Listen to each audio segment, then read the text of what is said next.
What if the coldest CEO on Wall Street went on a rainy blind date with a broke woodcarver, and the tiny keychain she carved for him made him risk his entire empire for one small community center?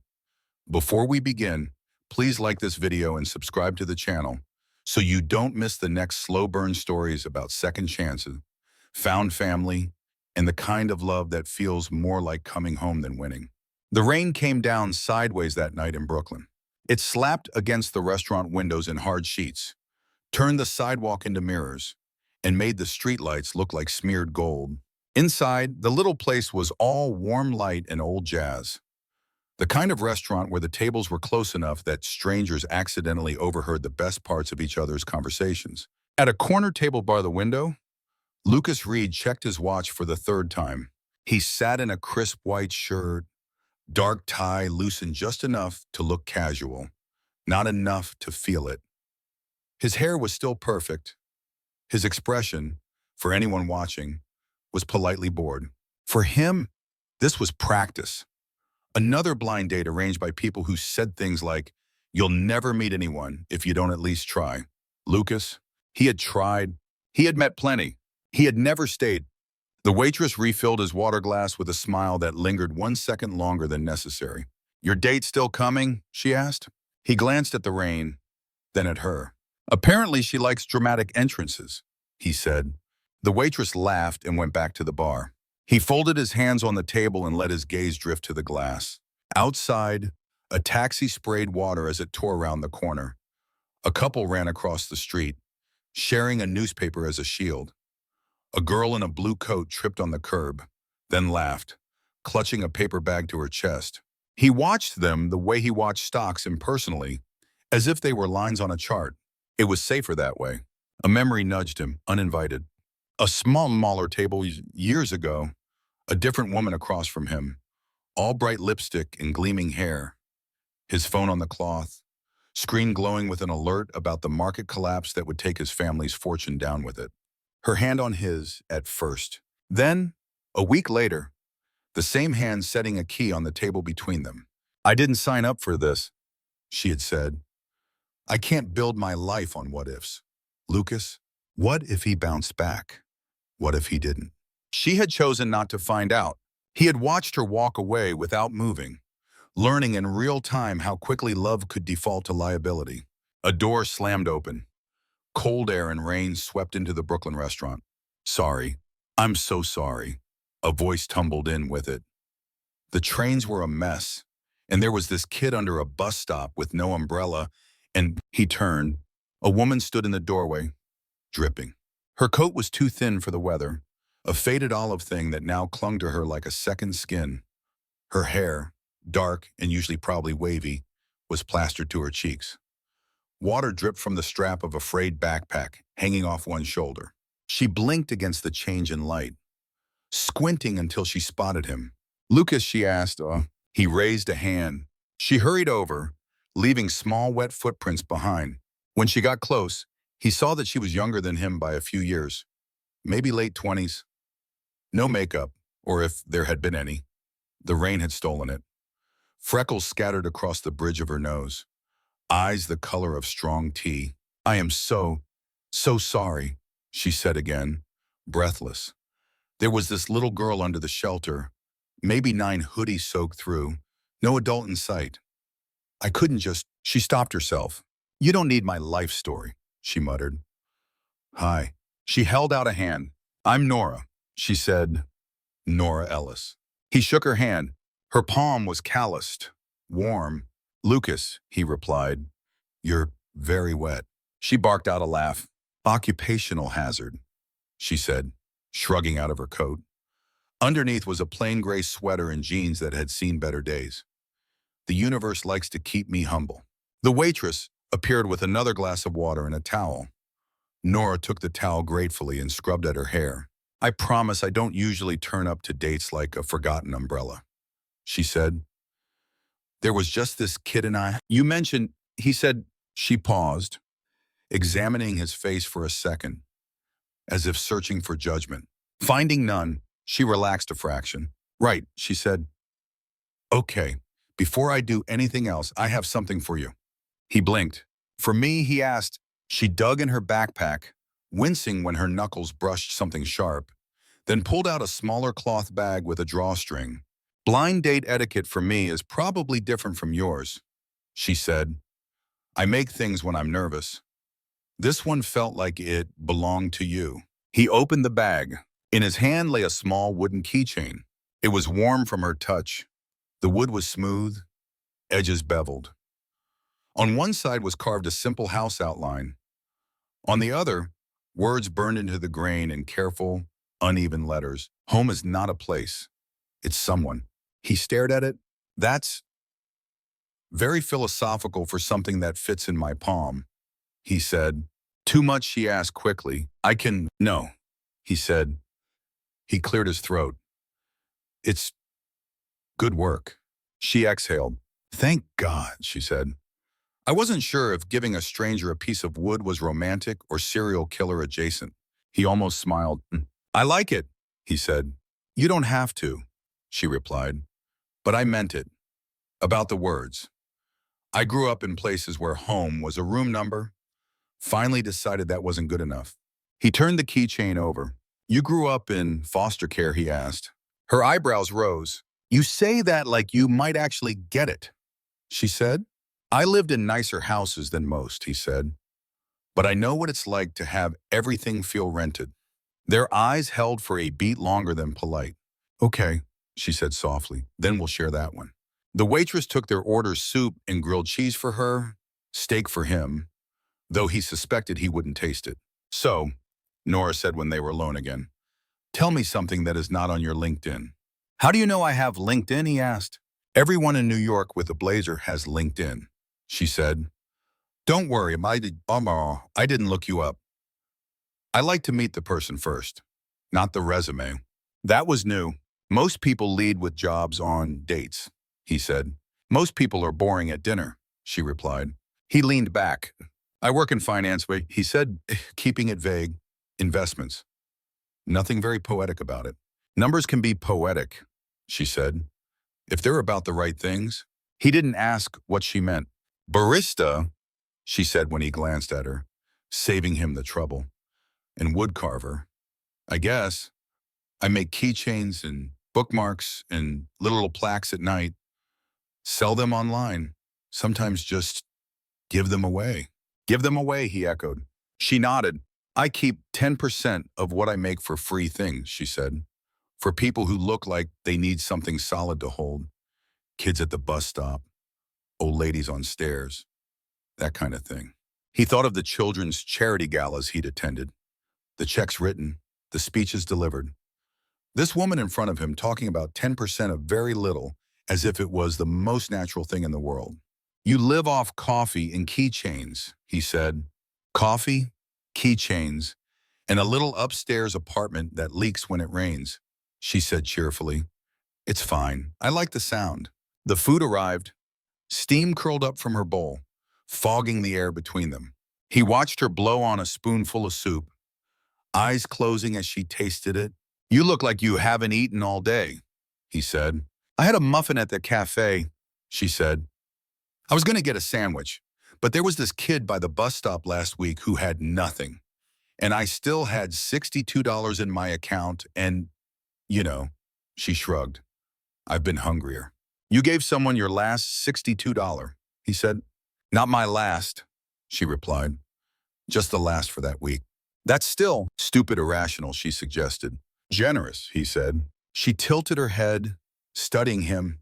You say that like it's a foreign language, she observed. Maybe, he said. They ate.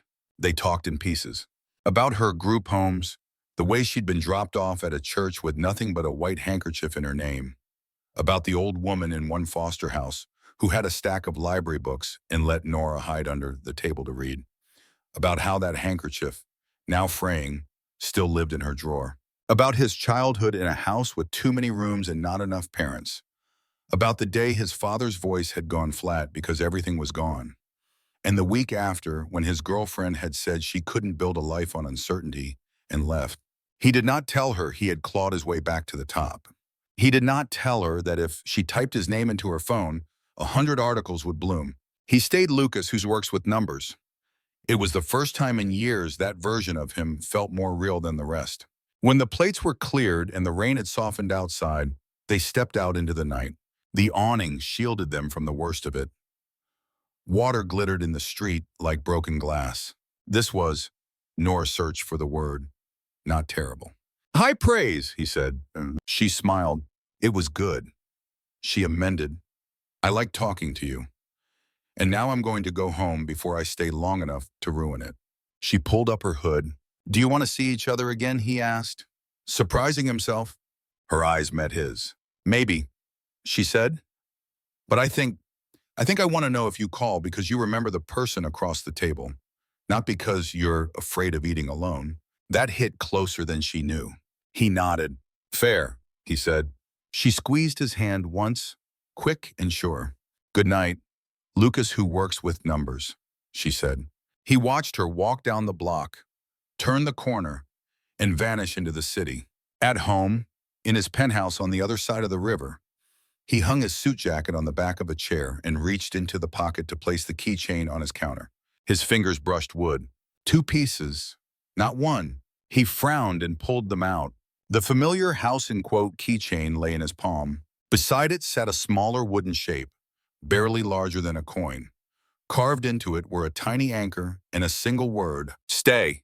He laughed under his breath, a sound half disbelief, half something else. She hadn't mentioned this one. He closed his fingers around both. For the first time in a long time, he fell asleep not thinking about the market open, but about a girl in a wet coat who gave away $62 because she remembered being hungry. Finding Nora again took more effort than closing a deal. The dating app had already erased their chat. The restaurant remembered his reservation, but not her last name.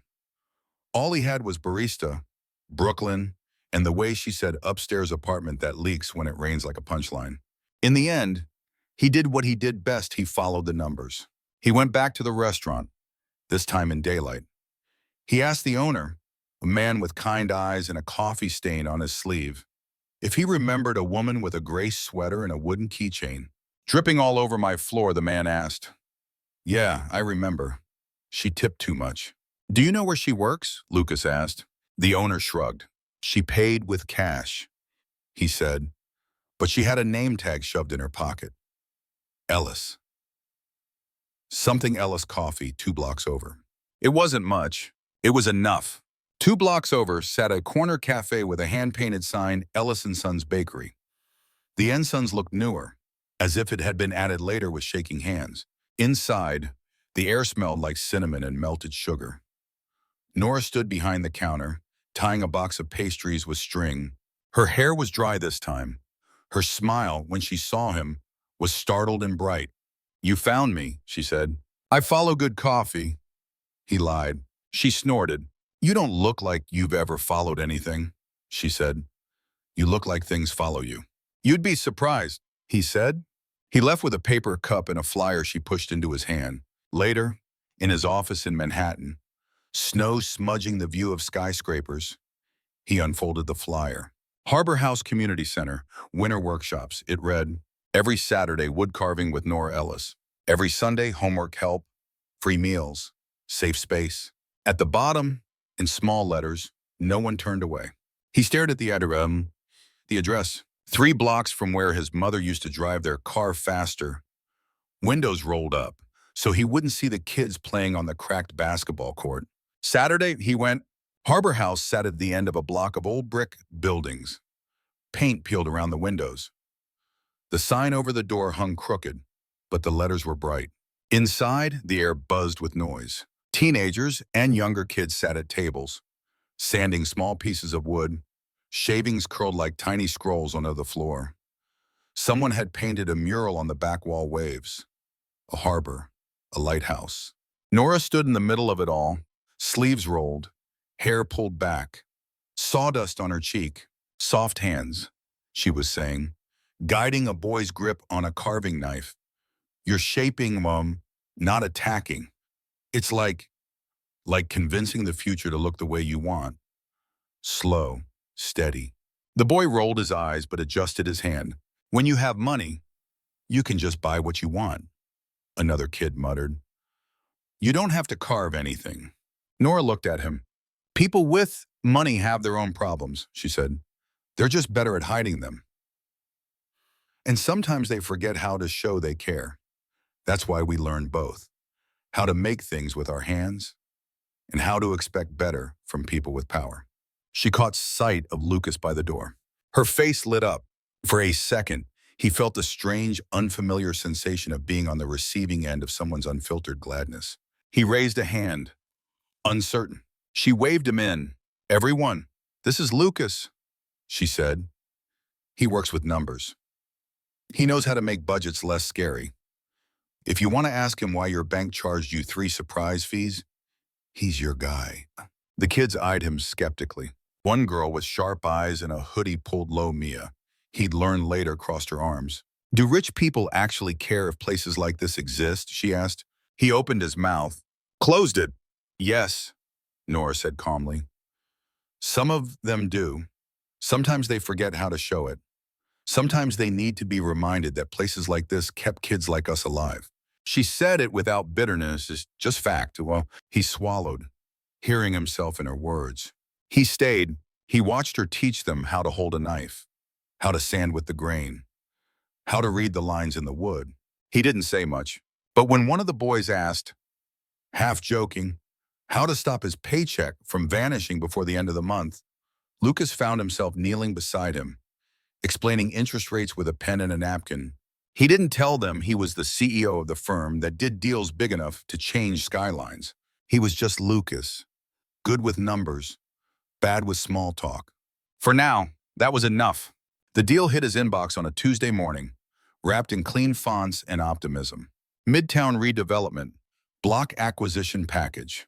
The subject line read, he skimmed the summary, eyes narrowing. Reed and Cody proposed to buy an entire block of aging properties in Brooklyn. Demolish. Build upscale apartments with glass balconies and a rooftop pool. Projected returns were excellent. The board was excited. The city was eager. The modeling team had already painted the future in glossy renderings. On page 3, under current tenants, he saw it. Ground floor, Harbor House Community Center lease month to month. He stared at the words until the letters swam. Everything okay? His assistant asked from the doorway, holding a mug. Fine, he lied. Thank you. When she left, he read the section again. No relocation clause provided. Tenants will be given notice per statutory requirements. And he pictured Harbor House empty. The tables gone. The mural painted over. The kids scattered. He pictured Nora standing in that room as someone handed her a notice written by his legal department. His jaw clenched.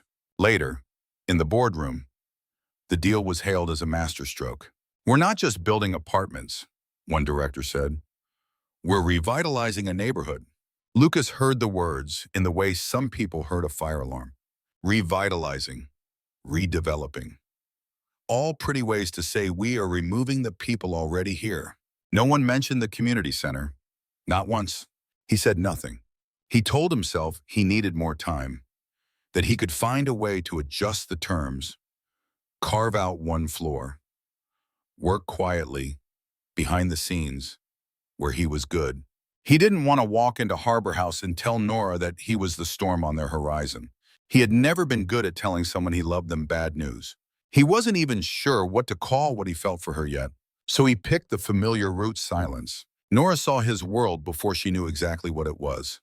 He invited her to his place for the first time on a night when the city was wrapped in snow instead of rain. She laughed when she stepped into the penthouse. I've been in waiting rooms with more personality, she said. The floor-to-ceiling windows looked out over Manhattan, all lights in motion. Inside, the space was almost bare. A gray couch, a glass coffee table, a few shelves with books lined up like they were afraid of each other. No photos, she noted. No plants. No life. I'm not here much, he said. Her gaze softened, catching something underneath. That's not the same as not needing a home, she said. He didn't answer. While he made coffee in a kitchen that looked like a showroom, she wandered. A glass-fronted cabinet stood half open in the hallway. Inside, carefully arranged, were magazines and framed clippings. On one cover, His face stared back at her. Sharper jawline, shorter hair, same eyes. Lucas Reed, the man who lost everything and built it back bigger, the headline declared. She reached out with trembling fingers, tracing his name. Behind the magazine, she spotted something else. Hanging on a hook, all by itself, was a small wooden keychain. Home is not a place, it's someone. Her keychain, placed like something important, not tossed in a drawer. Found my secret stash. His voice came from behind her. She turned, heart racing. You're Lucas Reed, she said. Technically, I was Lucas Reed before the magazines, he said lightly. But yes, CEO of Reed & Co., she said. Yes, he said. The man who made back his family fortune, and then some, she said. So they tell me, he replied. She stared at him. You told me you worked in finance, she said. I do, he said. You left out the part where you sign off on deals that make the news, she said. He exhaled. I left it out because when people hear CEO, they stop seeing me. He said, they see access, status, a ladder. And you thought I'd turn into a climber, she asked, hurt bleeding through. I thought, he faltered. I thought if you knew who I was on paper, you'd treat me like everyone else does. And I like how you treat me. Incomplete information doesn't make that treatment real, she said softly, and he swallowed. Fair, he admitted. She looked back at the keychain in the cabinet. You kept it, she said. Of course I kept it, he said. I don't own many things that feel true. She closed the cabinet gently. I'm not mad because you have money, Lucas, she said. I'm mad because in every place that matters home, Harbor House, you ask for honesty, and then you decide which parts of yourself I'm allowed to see. He stepped closer. I'm sorry, and he said, I was a coward. She didn't move away. Is there anything else I should know, she asked. Anything that touches my world. The kids, Harbor House, me. His heart hammered. Yes, he thought, yes, there is. But the words jammed. There's a redevelopment project. He began carefully. We're looking at some properties in Brooklyn. It's early? Nothing is final yet. Does it affect Harbor House, she asked. It might, he said, but I'm trying to adjust things. Her eyes narrowed.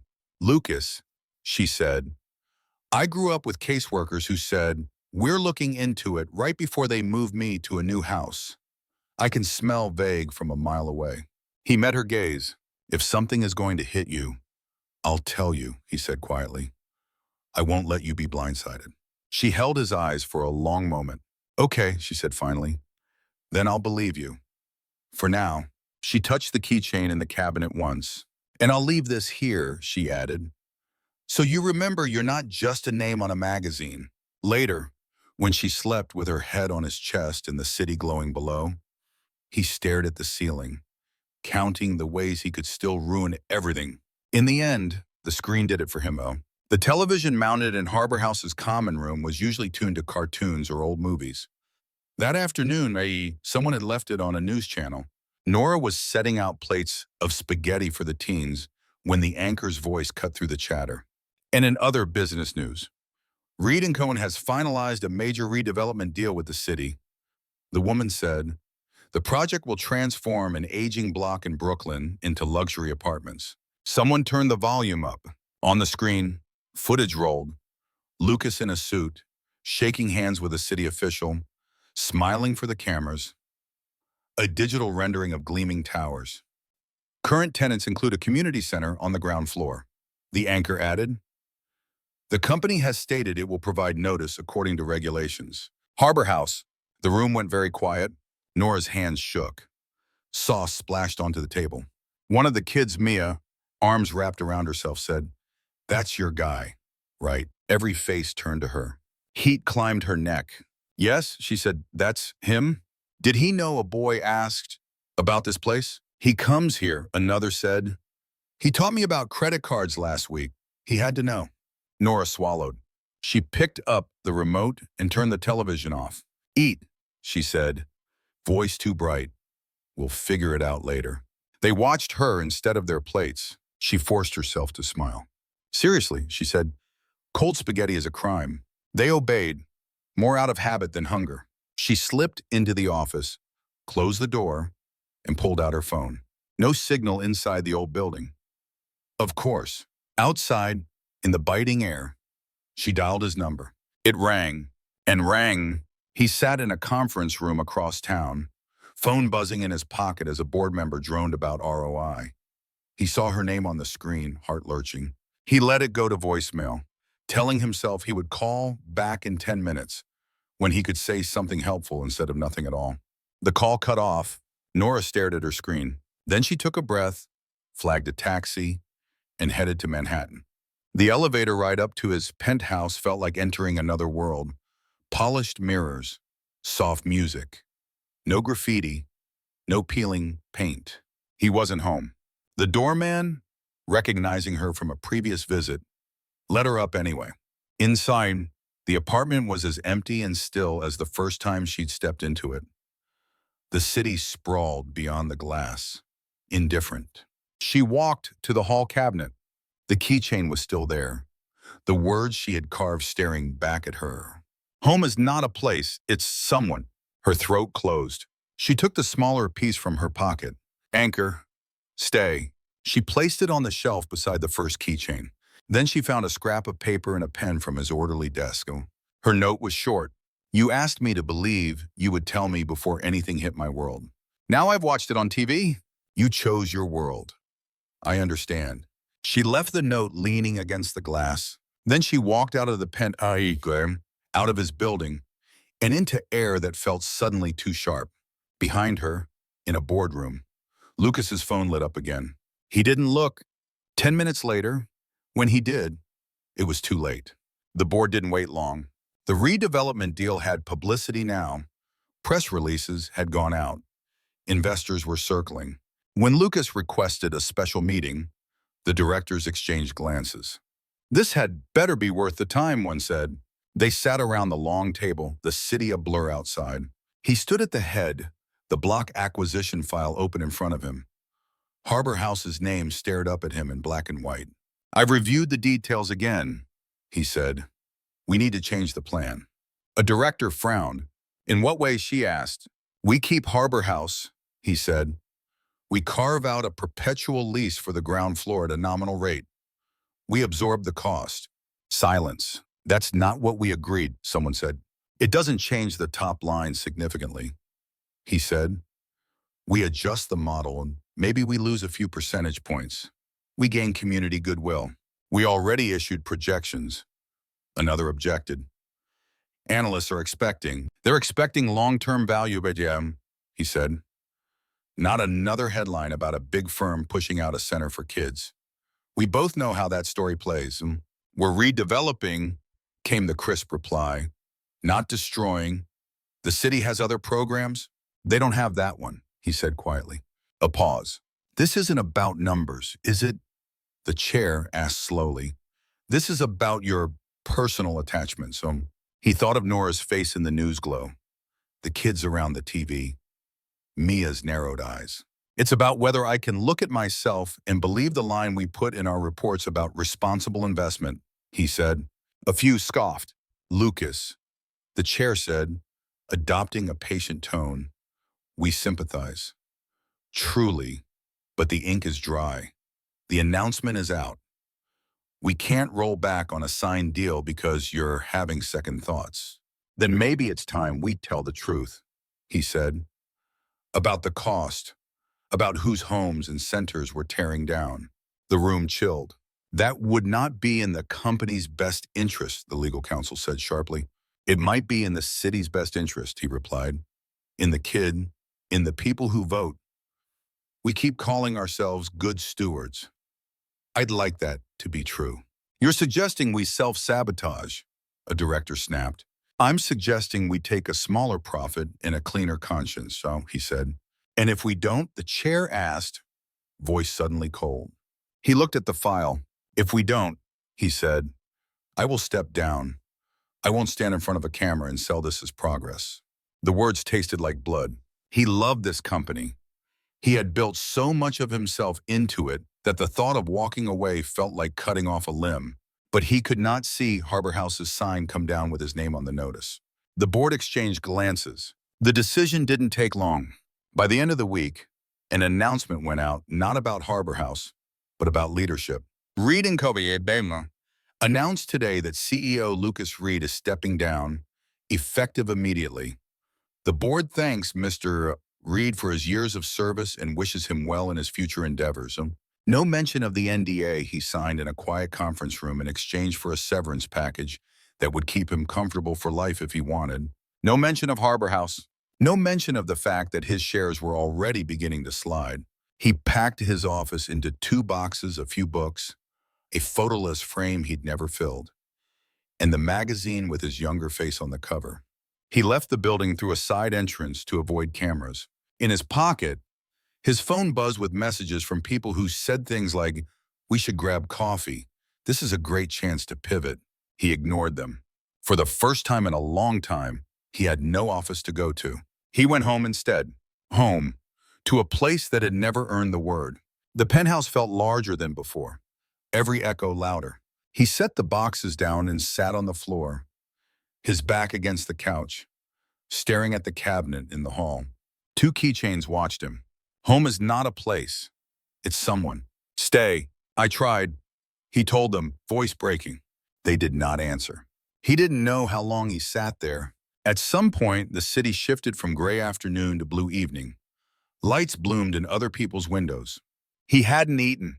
He didn't feel hungry. A knock sounded at his door. Probably his assistant or one of the directors. He opened it. Nora stood in the hallway, holding a paper grocery bag and a smaller tote. Her hair was tucked under a woolen hat. Her cheeks were pink from the wind. "You look like you forgot food exists," she said. He blinked. "How did you—" "News," she said. "People at Harbor House talk. And your board moves fast." She walked past him into the apartment, setting the bags on the counter. "I brought soup and bread and some vegetables that you'll probably let rot," she said. "We'll work on that later." He closed the door. "I thought," he began. "That I was done with you?" she asked. He swallowed. "Yes." She unpacked canned soup, a loaf of bread, 2 plastic bowls. "I was furious," she said. "That day at Harbor House, when the TV told me about my life before you did. I still am." He flinched. "But then I watched you," she went on. "Not on TV. At the center. At the meeting Mrs. Patel called. Standing in front of a room full of angry neighbors and saying I was wrong without hiding behind any title. I've seen a lot of people with power. None of them say that." He remembered the meeting in Harbor House's cramped hall, days after he stepped down. Mrs. Patel, thin as a bird but with a voice that carried, had demanded he explain. He had told them about the deal, the board, the NDA. He had told them he had failed to stop it before it began. He had told them he was trying to buy time, to find a loophole, to do something. They had listened. They didn't applaud, but they listened. All of that lived in Nora's eyes now. She poured soup into a pot, turned the stove on, and sat down on the floor across from him, back to the opposite couch. They sat like that, facing each other, legs stretched out. No television, no music. Just the hum of the fridge and the distant sirens from far below. He stared at his hands. "I lost everything," he said. "You lost a job," she corrected gently. "A very big job, and a version of yourself. That's not nothing, but it's not everything." "It feels like everything," he whispered.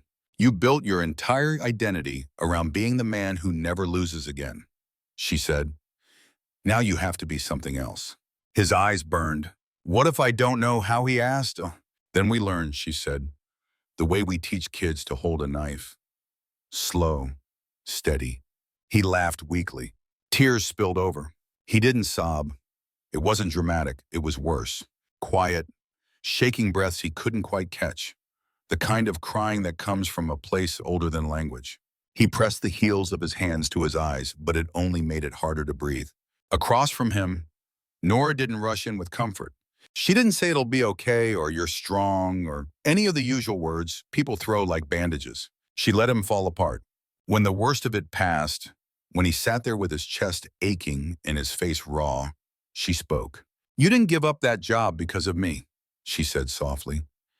"You did it because you couldn't stand the man you'd be if you kept it on those terms."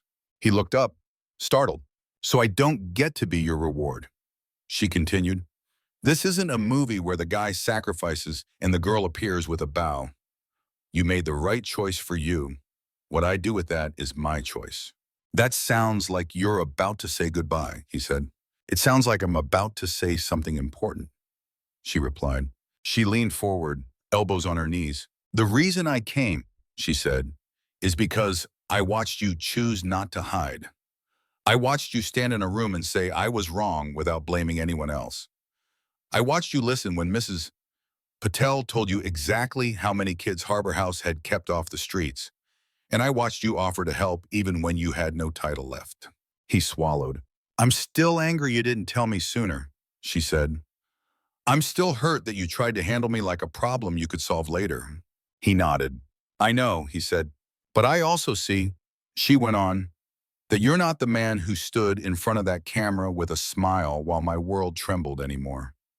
You're the one sitting on a bare floor, wondering who he is without a skyline behind him." She smiled, small and sad. "And that guy," she said, "I might want to know better." The soup began to bubble softly in the kitchen. "Eat," she said, pushing herself up. "Then we figure out what to do with the rest of your life." He watched her move around his kitchen, opening drawers and cabinets like she'd done it 100 times. The ache in his chest eased a little. He wasn't forgiven, but he wasn't alone. For now, that was enough. The loophole came from the thing he'd always told himself didn't matter: his exit package. The NDA forbade him from speaking publicly about internal board discussions. It did not forbid him from spending his own money. And Reed & Co., in their desire to make a clean break, had been generous. He sat at his dining table, an object he'd never really used, surrounded by papers. Deeds, contracts, legalese that had once felt like tools and now felt like chains. Across from him, Mrs. Patel adjusted her glasses. "You understand," she said, tapping a clause with her pen, "that if you do this, you will not be able to go back to your old life." He almost laughed. "That door's already closed," he said. Nora sat beside Mrs. Patel, arms folded, listening. He had asked her to be there not as decor, but as witness, as equal. He slid a sheet across the table. "This fund," he said, "will buy the building. Harbor House is in from the holding company before Reed & Company takes full control. The sale price is high, but I can cover it." "Why would they sell to you?" Mrs. Patel asked. "Because I'm offering cash, fast, and off their books," he said. "They get their win. I get the deed. Reed & Company still builds their glass boxes on the other lots. But this corner stays ours." "Ours," she repeated, tasting the word. "I want Harbor House to have a protected lease," he went on. "Decades long, rent at $1 a year. Legally, the fund owns the building, but practically you run it." "How do you benefit?" Mrs. Patel asked bluntly. "I sleep better," he said. She snorted. "Expensive lullaby," she said. "I can't call it charity if everyone gives something," Nora murmured. He smiled at her. "There's more," he said. He flipped to another page. "The basement," he said, pointing to a blueprint, "is currently storage. We clear it, reinforce it, and turn it into a workshop. Carved harbor studio. You run it, Nora. Wood carving, art, a place for kids and adults to make things that last." Nora's eyes widened. "And the second floor," Mrs. Patel asked. "A classroom," he said. "Small, enough for 15, 20 chairs. We call it Harbor School. We bring in teachers. I teach what I know. Not how to pick stocks," he added quickly, seeing Nora's look. "How to read a bank statement. How to avoid predatory loans. How to budget. How to not get crushed by the fine print." Mrs. Patel sat back. "You want to turn your fall from grace into this," she said. "Yes," he said simply. She studied him. Then she looked at Nora. "What do you think?" she asked. Nora held his gaze. "I think," she said slowly, That if he hadn't been the guy on TV shaking hands, this would be an easier yes. But he was, and he came back. And he's sitting here putting his own name on the line so we don't lose this place. She turned to Mrs. Patel, and I think, she added, that Harbor House deserves to outlive all our mistakes. Mrs. Patel sighed. You're both stubborn, she said. I like that. She picked up the pen. Let's keep this building, she said. They signed. At the first community meeting after the purchase, the room was crowded. Parents, kids, teenagers, a few skeptical older men who had seen enough promises to last a lifetime. Jamie stood in the doorway, hands shoved deep in his hoodie pockets. He looked like he might bolt any second. Nora had dragged him in from the sidewalk with a firm hand on his elbow. This is stupid, he muttered. This is community, she replied. It's confusing. You'll get used to it. Lucas stood at the front, next to a makeshift podium someone had built from 2 stacked crates and a plank. He cleared his throat. Most of you know me by now, he said. Some of you knew me when I was a name on the news. Some of you only know me as the guy who ruined pasta by overcooking it at the holiday dinner. A few chuckles. I'm not here as a CEO anymore, he said. I'm here as someone who helped put this building in danger and who is trying to help pull it out. He explained the purchase, the fund, the lease, the workshop, and the classroom. He didn't use buzzwords. He used plain language. And if I ever make a decision about this building without talking to Miss Aisha and Nora first, he finished, I give you permission to throw me out. Murmurs, some skeptical, some amused. A teenager raised a hand. What about us? She asked. It was Mia. Hoodie up, eyes sharp. Do we get a say? Yes, he said. You live here, you use this place. You get a say. Can we vote to paint the outside a different color? A boy called. Within reason, Mrs. Patel cut in. We are not turning Harbor House lime green. Laughter rolled through the room, easing the tension. Jamie shifted by the door. When the meeting broke into smaller pockets, people crowding around the blueprint, kids arguing about what to call the workshop, Jamie drifted toward the table where Nora had set out small blocks of wood and carving tools. Ever used one of these? She asked, holding up a chisel. He shrugged. Not on purpose, he said. She pressed a sanded block into his hand. Try, she said. Just make a line. Doesn't have to mean anything yet. He hesitated. Then he laid the chisel against the wood and pushed. Just enough to peel a thin curl. His shoulders dropped a fraction. I've never finished anything, he muttered. School, jobs, rehab. Then this can be the first, she said. He glanced at his brother. Lucas was listening to an old man talk about heating bills, nodding seriously. Jamie's jaw tightened. You're not the only one starting over, Nora said gently.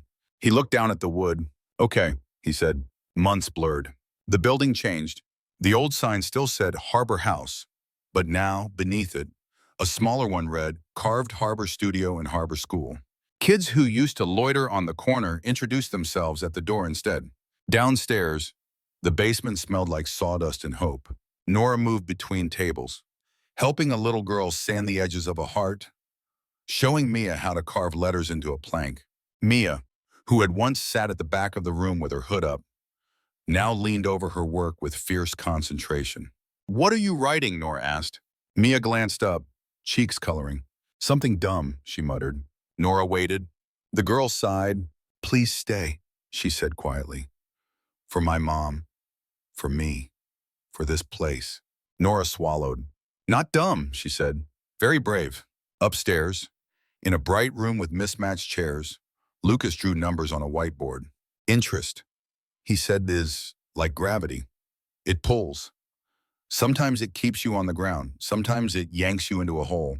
The trick is knowing which way it's working. A few adults snorted. So how do we stop the bank from stealing our paychecks? One man asked. We start by reading what we sign, Lucas said. And by knowing what we're worth. That part takes longer. But we can begin here. Jamie sat in the back, arms crossed, pretending not to listen. But afterwards, when a kid asked him how to fill out a job application, he answered with more patience than he'd expected to find in himself. He had a key to the building now. He had somewhere to be that wasn't a couch or a cell. Nora's upstairs apartment still leaked when it rained, but less so. Someone had fixed the roof. The penthouse in Manhattan stood empty, quietly collecting dust. Lucas kept a small room above Harbor House now. It held a bed, a dresser, a window that looked out over a block of brick and lights. It felt more like a home than anything he'd owned. On a spring afternoon, Nora turned the key in a different lock. The storefront had once been a laundromat, then a storage space, then nothing. Now, fresh paint covered the walls. Shelves lined the interior, some already holding books, others waiting for carved pieces from the studio downstairs. Above the door, a new sign swung gently in the breeze. Anchor and Ember. Cheesy, she asked as Lucas stepped back to look. A little, he said, but so are we. She elbowed him. Jamie shuffled a box of donated books past them, grumbling. This is the last time I carry anything labeled miscellaneous, he said. It always means heavy. Mia followed with a crate of wooden shapes. Don't drop that, Nora warned. Those are the ones with spelling mistakes. They have character, like you, Lucas murmured. She stuck her tongue out at him. Inside, Anchor and Ember smelled like new paper and wood oil. A small reading corner near the back held a worn couch and 2 armchairs. A chalkboard by the register listed workshop times and story hours. On the counter, between a jar for spare change and a vase with one stubborn daisy, lay a small folded document. Guardianship papers. Mia's signature was shaky but proud. You know you don't have to do this, Mia had said when they'd first brought up the idea. You're not obligated. Neither are you, Lucas had replied. That's kind of the point. Now, she slipped behind the counter, touching the papers like she didn't quite believe they were real. You're stuck with us now, Nora said. Mia rolled her eyes. You think I don't know that, she said. You two are impossible to escape. Her mouth twitched upward. Lucas stepped outside. The sun was lower in the sky, painting the block gold. Kids ran by with ice cream.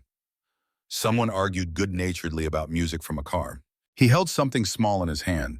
The first keychain Nora had ever given him. The words were worn now, the edges smoothed by years in his pocket and on his shelf.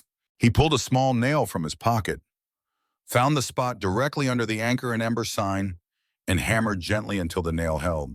Then he hung the keychain. It swung slightly, catching the light. Nora joined him on the sidewalk. You sure you want to leave it out here, she asked. Someone might take it. Then someone who needs it more will get it, he said, and we'll make another. She leaned into his side. You know, she said, when I carved that, I pictured giving it to some lost stranger and never seeing it again. You did give it to the lost stranger, he said, and now he's hanging it on his own shop, she replied. Plot twist.